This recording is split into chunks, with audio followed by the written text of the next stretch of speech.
Aku suka melukis, dan hari ini aku akan melukis sebuah hati.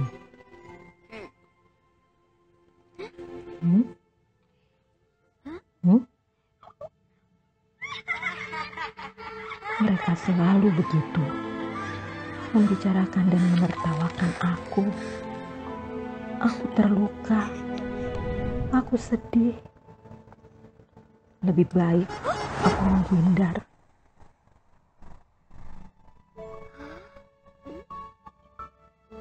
Wah, ada hadiah. Aku ingin melihatnya. Hah?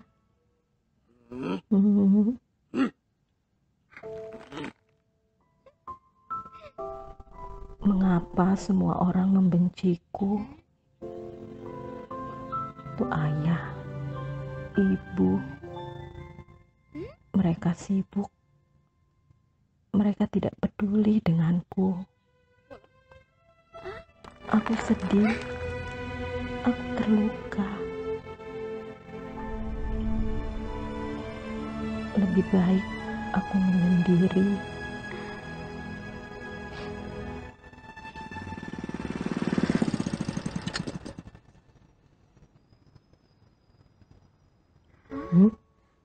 Siapa dia?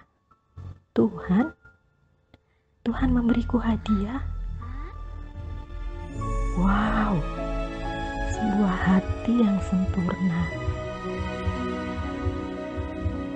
Hati yang masuk dalam hatiku.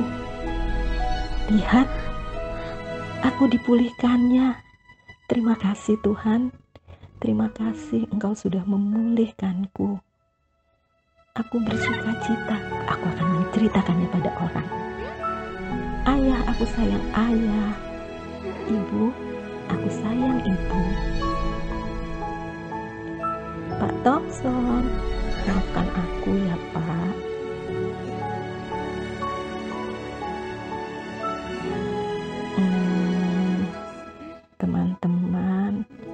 Teman-teman, aku sayang kalian semua. Kita bermain kembali yuk.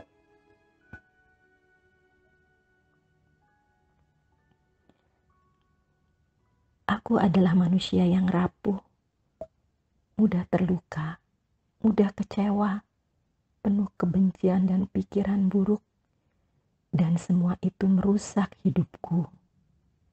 Namun, perjumpaan dengan Kristus mampu mengubah segalanya. Kristus sudah melewati kerapuhan, dan Dia memberi kekuatan padaku.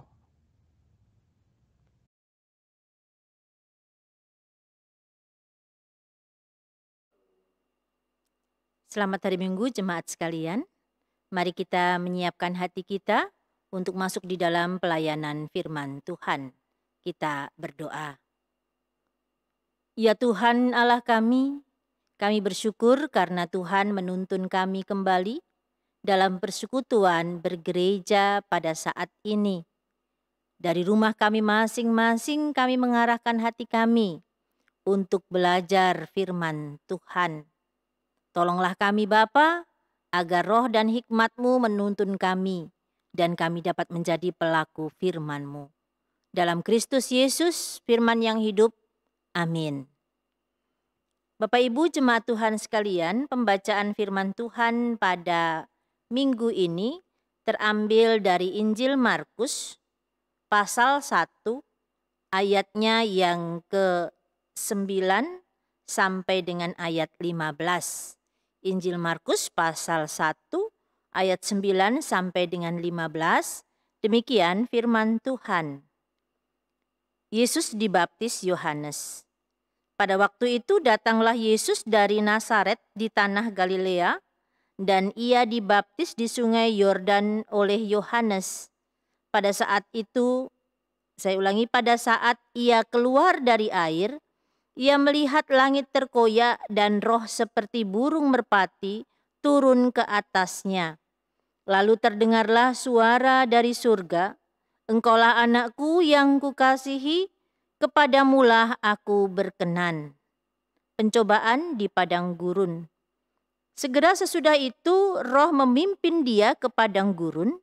Di padang gurun itu ia tinggal 40 hari lamanya, dicobai oleh iblis. Ia berada di sana di antara binatang-binatang liar dan malaikat-malaikat melayani dia.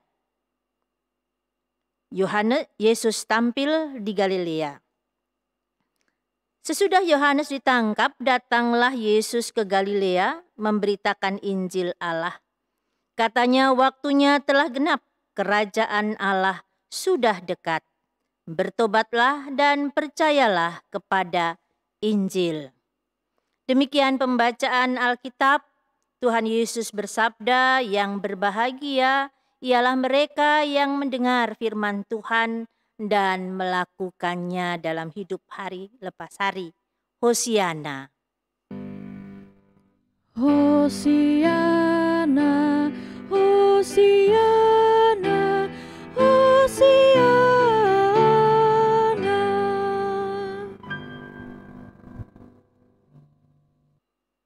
Shalom Bapak Ibu, jemaat Tuhan. Saya berharap kita semua dalam keadaan sehat. Namun kalau kita kurang sehat, kita cemas, kita gelisah, maklumi saja, karena memang kita manusia yang rapuh. Namun bila kita merasa sukacita, penuh syukur, pertanyaan selanjutnya, sudahkah kita nyatakan syukur itu dan membagikannya kepada orang lain? Bukankah itu panggilan kita sebagai murid Yesus? Bapak Ibu jemaat Tuhan sekalian, bacaan kita tadi dibaca dari 3 perikop meskipun pendek-pendek. Ya.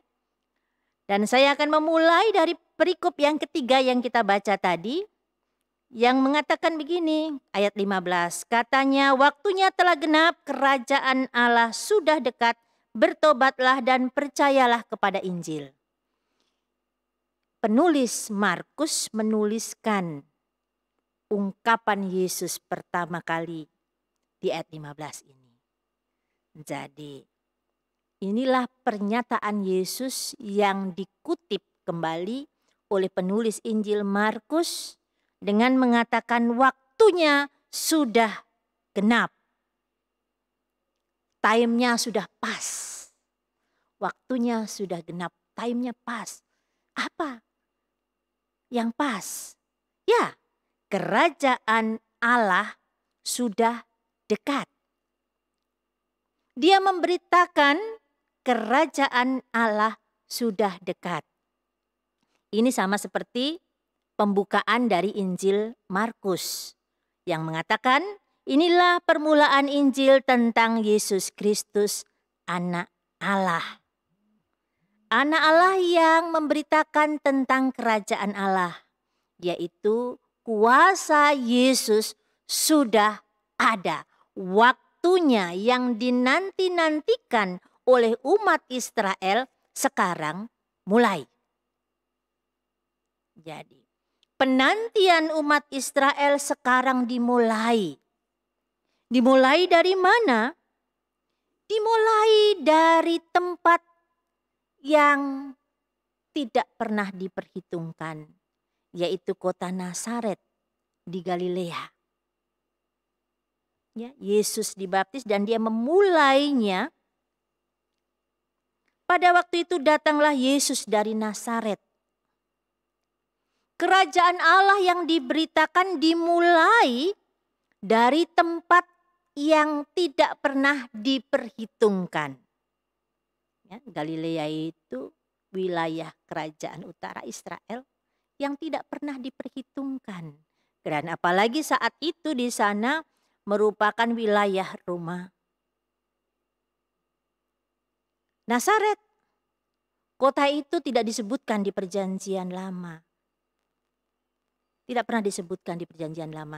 Bahkan si Nathanael juga pernah mengatakan, adakah yang baik dari Nazaret? Tapi dari yang tidak baik, yang tidak pernah diperhitungkan, Yesus tampil. Namun sebelum tampil, proklamasi dilakukan, yaitu dia hadir dibaptis. Apakah dia bertobat? Bukan. Baptisan Yesus bukan untuk pertobatan, tetapi baptisan Yesus menyatakan bahwa dia mulai berkarya. Jadi ketika dia dibaptis, langit terbuka dan proklamasi itu terjadi. Inilah anakku yang kukasihi, kepadanya aku berkenan. Roh Allah seperti burung merpati turun atasnya. Proklamasi penyataan Allah tentang kuasa Yesus sebagai anak Allah terjadi saat itu. Dan roh itu juga yang menuntun Yesus ke padang gurun. Sesudah itu, jadi sesudah proklamasi, roh itu memimpin dia ke padang gurun. Markus menceritakan sesingkat mungkin perjalanan itu. Di padang gurun dia tinggal 40 hari lamanya. Dicobai iblis. Injil Matius, Injil Lukas menceritakan tentang Yesus yang dicobai di padang gurun. Menceritakan Yesus yang puasa di sana. Tapi menarik, Markus tidak menuliskan itu. Yang dituliskan Yesus di padang gurun di antara binatang-binatang liar. Jadi keterangan tempat tantangan binatang-binatang liar. Dan dia dicobai oleh iblis. Apa maksudnya? Injil Matius, Injil Markus ingin menunjukkan ketika Yesus memulai karyanya bukanlah memulai karya yang mudah. Tetapi memulai karya yang penuh tantangan. Di tengah-tengah di sana ada banyak binatang-binatang liar. Tapi jangan lupa ada catatan di sana, malaikat-malaikat melayani dia. Kalau Injil-Injil yang lain menceritakan bahwa Yesus berpuasa. Yesus dicobai dengan 3 hal.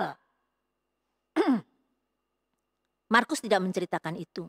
Tetapi Markus menceritakan bagaimana anak Allah itu memulai karyanya dan memberitakan kerajaan Allah sudah dekat.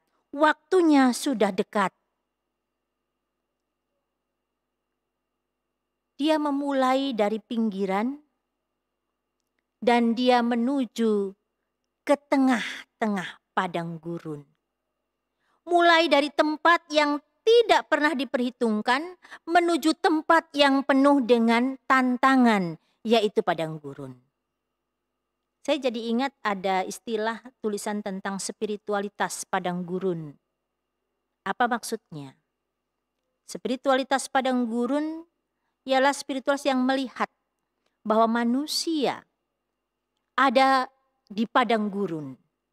Jadi padang gurun ini dianalogikan sebagai kehidupan manusia saat ini yang penuh dengan tantangan. Jadi padang gurun diibaratkan atau dianalogikan sebagai tempat kehidupan di mana penuh tantangan. Ada binatang liar di sana. Ada tantangan besar yang terus ada. Dan juga ada pencobaan. Pencobaan. Roh Allah yang menuntun Yesus ke padang gurun. Roh itu juga yang menghadapkan Yesus pada pencobaan dan kenyataan kesulitan-kesulitan di tengah padang gurun. Spiritualitas padang gurun adalah spiritualitas tentang ketidakberdayaan manusia di tengah-tengah dunia yang penuh tantangan. Apalagi saat ini di tengah pandemi. Kalau dulu kita hanya mendengar kematian, itu biasanya hanya ada pada orang yang sakit parah.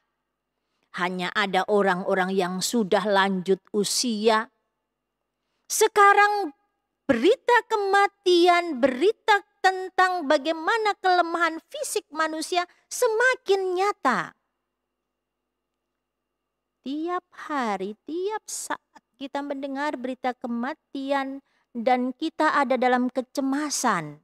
Bukan saja kecemasan soal kematian, tetapi kecemasan ketika kita berhadapan dengan kenyataan-kenyataan yang saat ini semakin sulit. Bapak Ibu jemaat Tuhan sekalian, tema minggu ini kerapuhan manusia. Tadi dalam refleksi, kita melihat bagaimana gadis ini setiap saat ada di dalam gambaran rapuhnya dirinya. Tangannya retak ketika dia hendak mengerjakan sesuatu dan kemudian dia diberi penilaian buruk pada orang lain, cermin dirinya rusak. Ketika dia ingin melakukan sesuatu, mengekspresikan diri, dia mendapat penilaian rusak. Dan yang paling semakin membuat kita sedih, seringkali kerusakan itu justru terjadi di sekitar kita, di keluarga kita. Trauma dalam diri, dalam lingkup yang kecil. Saya pernah melihat tayangan video, bukan di refleksi ini, tetapi saya yakin Bapak Ibu juga pernah, ada yang sudah divideokan, ada yang ditulis dalam sebuah catatan tentang bagaimana orang-orang terdekat kita yang seringkali justru menyakiti hati kita. Terima telepon dengan orang lain, manis sekali bahasanya. Tetapi ketika ditanya oleh anaknya, "Pah, tolong ini dong. Apa-apa, jangan mengganggu papa, jangan mengganggu papa." Anak itu sudah sakit hatinya. Ketika kita berhadapan di jalan raya, kepanikan kita dengan, kita sudah di dalam mobil, orang di luar klakson, keadaan di luar kacau, orang di samping kita mulai juga dengan komentar-komentar. Kecil jiwa kita. Bapak Ibu kekasih Tuhan sekalian, kerapuhan manusia menjadi bagian kita dan Yesus masuk dalam kerapuhan itu. Dalam bacaan ini ketika dia memulai karyanya, dia masuk di dalam kehidupan manusia. Dia ikut dibaptis, dia ikut dalam tantangan dan Roh itu mengarahkan dia dalam tantangan-tantangan yang ada di padang gurun. Tapi penulis Markus juga menegaskan dia dilayani malaikat-malaikat Allah. Ada jaminan. Kekasih-kekasih Allah, dalam kehidupan kita yang seringkali penuh dengan kerapuhan, secara kesehatan fisik kita rapuh. Psikis atau kejiwaan kita juga penuh dengan trauma-trauma. Kecemasan, ketakutan, ketidakberdayaan terus-menerus menjadi bagian kita. Menjadi manusia berjalan di padang gurun dunia ini dengan segala tantangan-tantangannya. Dia memulai karyanya di sana. Dan dia mengatakan bertobatlah, percayalah kepada Injil.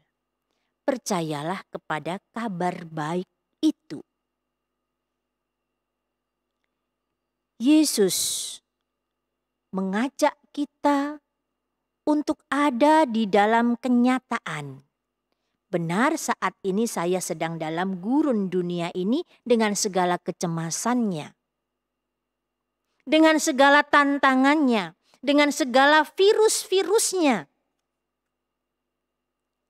Tetapi saya juga bersama-sama dengan Dia yang sudah melewati semua. Minggu ini kita memasuki Minggu Prapaskah pertama. Ya, hari Rabu kemarin beberapa gereja merayakan Rabu Abu yang mengingatkan kembali siapa kita hanyalah debu. Debu yang mendapat belas kasihan Allah. Kalau kita debu yang sudah mendapat belas kasihan Allah. Kalau kita saat ini adalah sesuatu yang kecil yang ada di padang gurun dunia yang begitu luas. Jangan pernah takut. Takut boleh, jangan berlebihan. Saatnya kita mengambil kesempatan, mengambil keputusan untuk mengikut Yesus yang sudah pernah masuk di tengah-tengah dunia ini. Yesus sudah pernah berjalan di padang gurun dunia ini. Dia disertai Allah. Meskipun dia juga diuji oleh iblis. Dia mengalami ketakutan. Dia ada dalam kecemasan. Dia ada dalam amarah. Dia ada dalam kelaparan. Tetapi tidak satu kali pun dia menyerah dengan keadaan. Minggu Prapaskah ini mengingatkan kepada kita betapa rapuhnya kita manusia.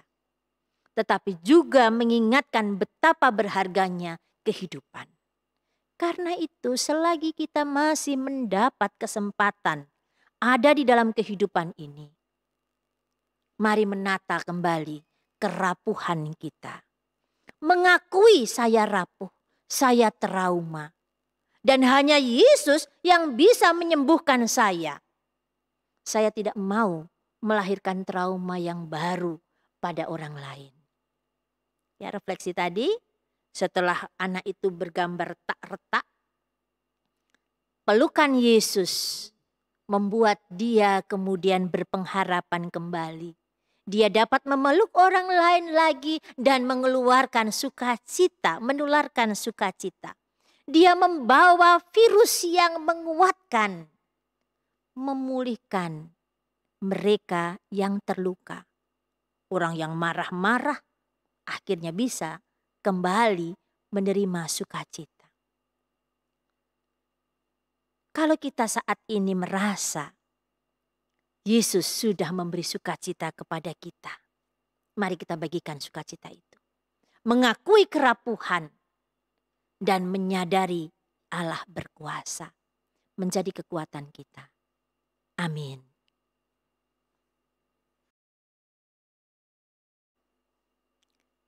Jemaat Tuhan, marilah berdiri. Bersama-sama dengan semua umat percaya, kita akan mengakui kembali pengakuan iman kita seturut dengan pengakuan iman rasuli. Aku percaya kepada Allah Bapa yang Maha Kuasa, Khalik langit dan bumi, dan kepada Yesus Kristus anaknya yang tunggal Tuhan kita, yang dikandung daripada Roh Kudus, lahir dari anak darah Maria, yang menderita sengsara di bawah pemerintahan Pontius Pilatus, disalibkan, mati dan dikuburkan, turun ke dalam kerajaan maut. Pada hari yang ketiga bangkit pula dari antara orang mati, naik ke surga, duduk di sebelah kanan Allah Bapa yang Maha Kuasa, dan akan datang dari sana untuk menghakimi orang yang hidup dan yang mati.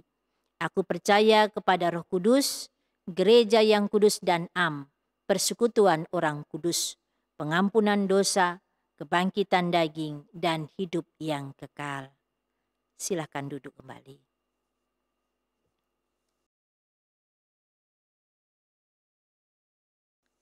Kita akan menyampaikan doa syafaat kita. Mari kita berdoa. Ya Allah yang Maha Kuasa, kami bersyukur karena kuasa-Mu menguatkan kami yang rapuh ini.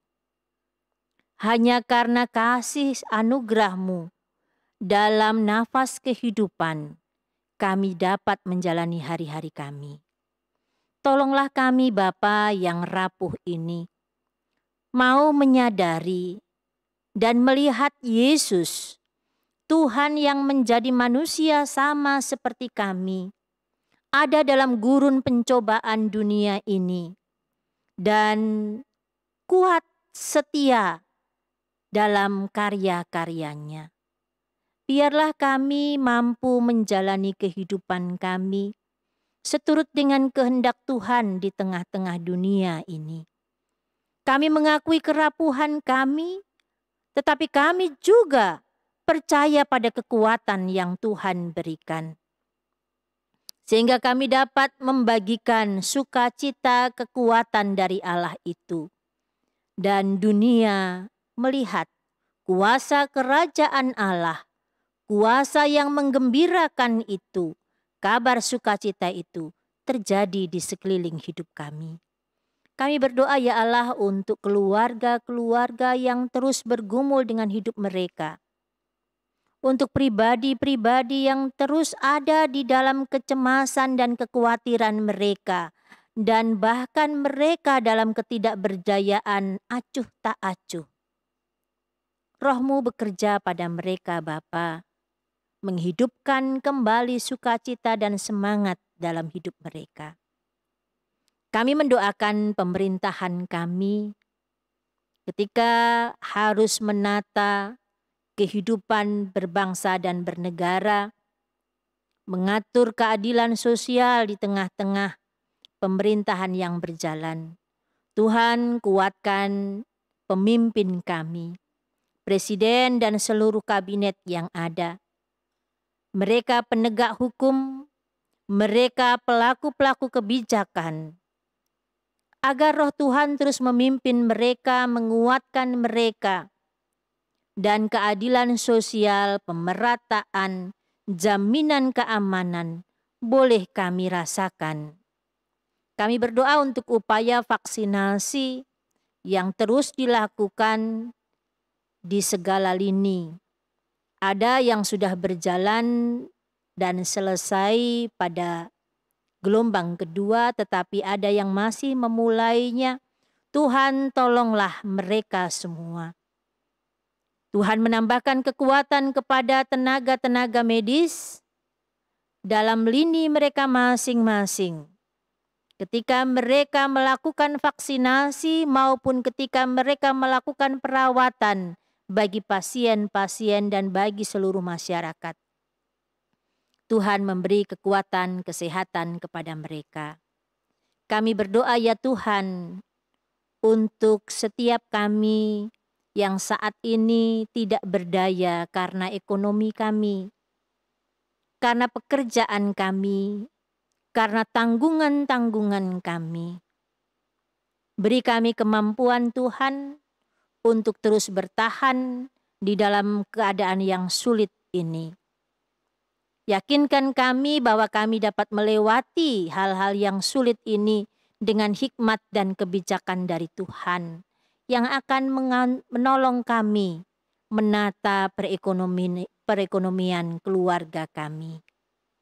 Kami berdoa untuk anak-anak kami, untuk cucu-cucu kami yang sekolah, yang studi di tempat jauh maupun yang tinggal dengan kami.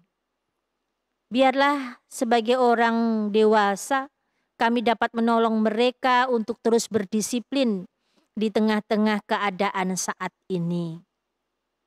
Kami berdoa ya Tuhan untuk anak-anak kami, saudara-saudara kami yang terus merindukan teman hidup mereka. Kiranya Allah menolong mereka, menghadirkan sukacita bagi mereka dan mempertemukan mereka dengan apa yang menjadi bagian mereka. Kami mendoakan mereka yang saat ini di dalam kesulitan, karena mereka sebagai pengungsi-pengungsi akibat bencana alam. Ya Tuhan, kuatkan, teguhkan mereka, dan bimbing mereka untuk kembali mengatasi masalah-masalah dan memperbaiki kehidupan mereka. Kami berdoa untuk jemaat kami yang bersyukur dan bersuka cita karena hari ulang tahun mereka. Kami mendoakan Saudara Edward Parlindungan Sitorus, anak Genoah Simanjuntak, Saudara Henry, Bapak Richard Newton, Bapak Ibu Endang Budiastuti Ratu Uju. Padamu kiranya sukacita mereka terarah, dan kasih Tuhan, kemurahan-Mu ada bersama-sama dengan mereka.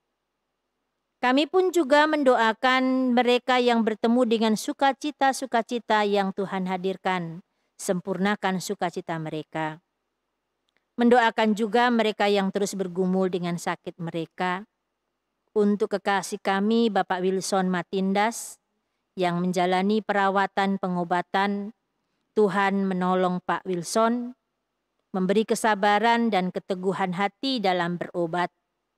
Mendoakan untuk Ibu Anawati Tunardi, Bapak Theo dan Ibu Teni Latuihamalo, Bapak Heri, Ibu Kesia, Bapak Bonar Purba, Bapak Vence dan Ibu Yuliana Rompastoar, Bapak John Siahaya, Bapak Ari Lengkong, dan juga mereka yang kami tidak sebutkan namanya, tetapi saat ini sedang bergumul dengan sakitnya. Ya Allah, dalam kecemasannya, Tuhan meneguhkan saudara-saudara kami ini. Tuhan mendampingi mereka yang mendampingi keluarga mereka, sehingga keluarga mereka dapat menghadirkan suasana yang kondusif, penuh pengharapan di tengah-tengah sakit dan penyakitnya. Kami yakini bahwa Allah tidak pernah meninggalkan kami. Kami juga mendoakan untuk keluarga-keluarga yang kami doakan minggu ini. Keluarga Bapak Franky Kalesaran, keluarga Bapak Raja Rifai Nainggolan, keluarga Bapak Ronald Siahaan, keluarga Ibu Jiska Gandakusuma, keluarga Ibu Yuliana, saya ulangi, keluarga Ibu Yulita Porotikan Koyongian, keluarga Bapak Billy Yohanes Kalalo. Kasih-Mu ada pada mereka semua. Tuhan memberi kekuatan kepada mereka. Sebab kami menyadari tanpa kekuatan dari Tuhan, kami tidak mampu menjalani hari-hari kami yang sulit ini, Bapa. Tolonglah kami. Bapa Surgawi, kami mendoakan pelayanan yang kami kerjakan, Panitia Paskah yang saat ini mempersiapkan rangkaian acara-acara dalam rangka Paskah, pengumpulan dana, kiranya Allah bersama dengan panitia yang sedang bekerja, dalam hal ini wilayah Galatia. Tuhan juga menolong kami semua untuk dapat terlibat di dalam pelayanan-pelayanan yang kami kerjakan dalam wilayah kami masing-masing. Majelis jemaat dalam wilayah Galatia, wilayah Efesus, wilayah Filipi, Tuhan senantiasa bimbing dengan roh-Mu. Pelayan harian dan juga majelis pertimbangan, serta badan pemeriksa keuangan, sekretariat TK RUT, Tuhanlah yang membimbing. Sehingga kami boleh bersinergi bersama-sama dalam mengangkat pelayanan yang Tuhan percayakan bagi kami. Yesus Tuhan kami, dengarkan setiap pergumulan kami. Tolonglah kami yang lemah dengan kekuatan dan kasih-Mu, agar kami terus dapat berbagi cinta kasih, berbagi pengharapan di padang gurun dunia ini. Terima kasih Tuhan, doa yang jauh dari sempurna ini akan kami dasarkan dengan doa yang Yesus ajarkan bagi kami. Bapa kami yang ada di surga, dikuduskanlah namamu, datanglah kerajaan-mu, jadilah kehendak-mu di bumi seperti di surga. Berikanlah kami pada hari ini makanan kami yang secukupnya, dan ampunilah kami akan kesalahan kami, seperti kami juga mengampuni orang yang bersalah kepada kami. Dan janganlah membawa kami ke dalam pencobaan, tetapi lepaskanlah kami daripada yang jahat. Karena Engkaulah yang punya kerajaan, dan kuasa, dan kemuliaan sampai selama-lamanya. Amin.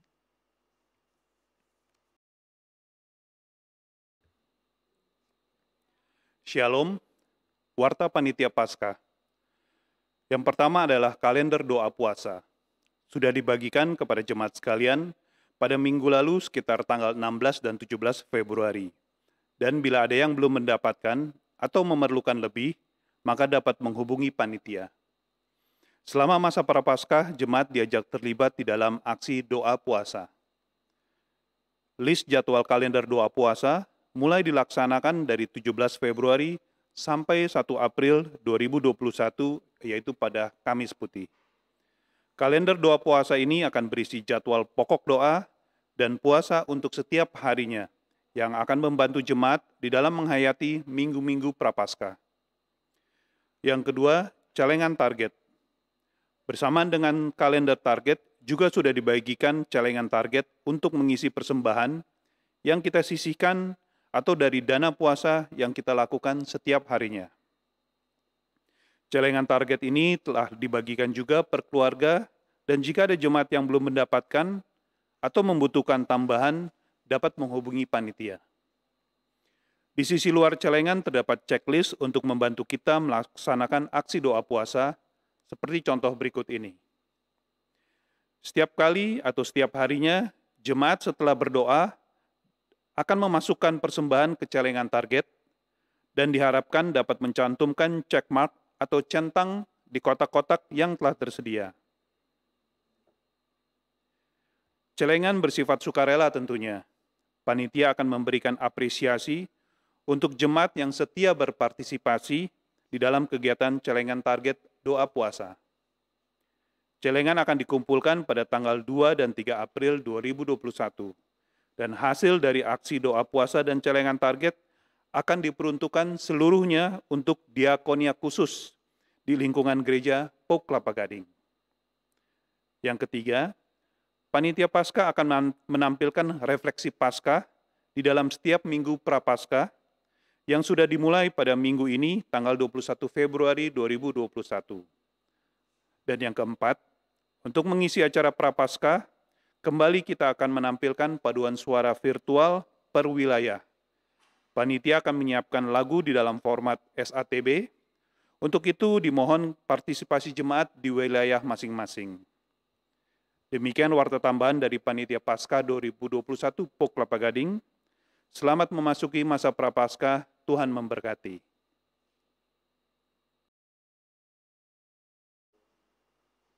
Umat Tuhan, kita akan melanjutkan kembali siarah hidup kita di tengah-tengah padang gurun dunia ini. Dengan terus percaya pada penyertaan Tuhan, kita taat dan setia menjadi saksi Kristus, menyebarkan Injil-Nya. Kita berdiri dan kita akan menyanyi dari Kidung Keesaan 749.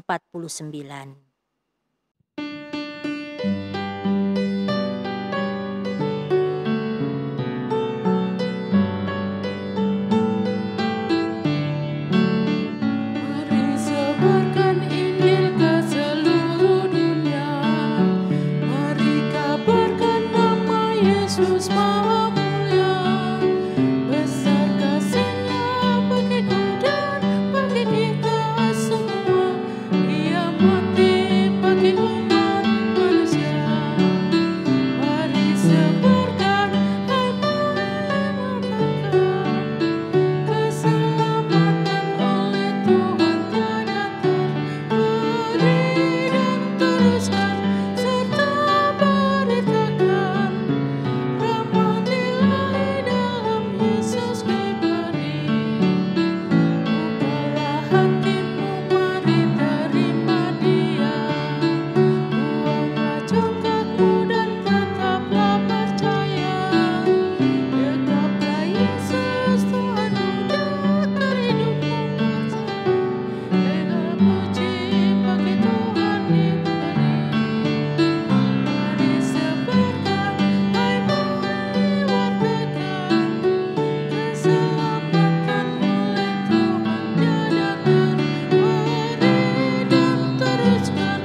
Pulanglah dan terimalah berkat Tuhan.